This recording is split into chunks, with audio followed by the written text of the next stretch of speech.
if you're an investor, you have to have a couple of different skills. One is you have to think about the future potential of the company. And the second thing is you have to think about, well, what's that worth versus what is that selling for? And if you come back to the fundamental ideas of the memo, one of them is that all investments in equities are worth the discounted value of their future cash flows from here to eternity. And for some companies, those cash flows are more in the here and now.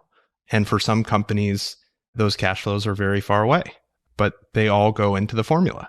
And by the way, if you think about the nature of a DCF formula, every company requires judgments about the future. It can be a seemingly stalwart company that has immense consistency and whatever, but those can be disrupted. Well, I think the greatest example, one of the industries that all the value people thought were impregnable, great moats, was the newspapers. Because you had your newspaper, you didn't have to worry about competition from the newspaper in the town next door. You were entrenched. It only cost 15 cents, so nobody would stop buying it in tough times. And if you wanted to advertise, in the paper with the most circulation. And the local movies had to be in the local paper, the local want ads, the local car ads. And the great thing was that if the consumer bought it today, guess what? They had to buy it again tomorrow because it had a one-day shelf life. What could be a better business? And, 20 years later, most of the companies that are in industry are fighting for their lives. If I could just make an observation, you sound like a crazy person when you assert that en masse, very quickly, consumer behavior is going to change. If you would have told me when I was reading the paper, and this was the most important thing in America, well, newspaper values are mostly going to go to zero because all of the consumer attention is going to be shifting to consuming everything on their computers in an interconnected web of servers that doesn't really exist yet. So therefore, the newspapers won't have value. You'd be like, what?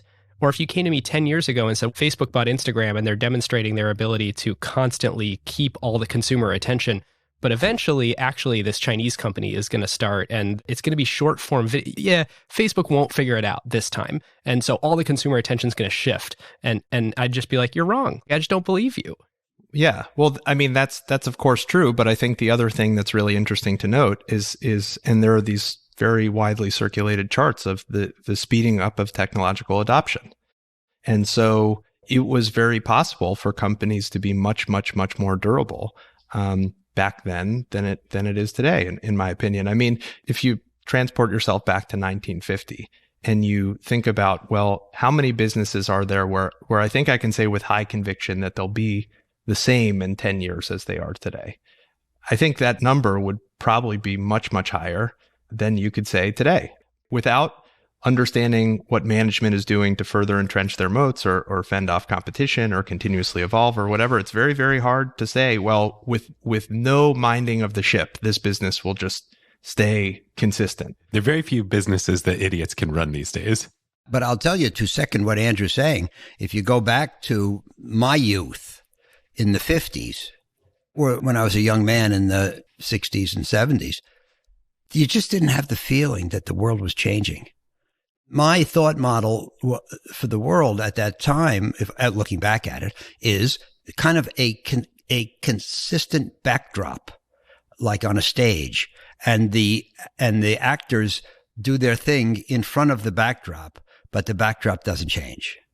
And so there are cycles, ups and downs, excesses and corrections and all these things, but the world didn't change much. And, a comic book was a dime for my whole youth. But today, everything changes every minute. So here's a question then. Should companies be worth less? Because if the future is more uncertain and it's more likely that things get disrupted and moats are less permanent than they've ever been, shouldn't we consider less future years of cash flows? Well, like everything, it's a double-edged sword. I mean, on the one hand, you just made the point that without minding the ship, companies are much more potentially disruptible. But on the other hand, that means if you have competitive advantages and you continue to mine those advantages and you use them to enter adjacent markets or launch new products or going after other markets geographically or whatever, there's much more value creation to be had. And I think the ability to leverage your advantages and build more for the companies that are really doing so has probably never been higher. And by the way, with the internet, You can address global markets. We just talked about newspapers where you couldn't address the town next door. Who got the truth? Is it you? Is it you? Is it you? Sit me down, say it straight. Another story on the way. Who got the truth? Who got the truth now?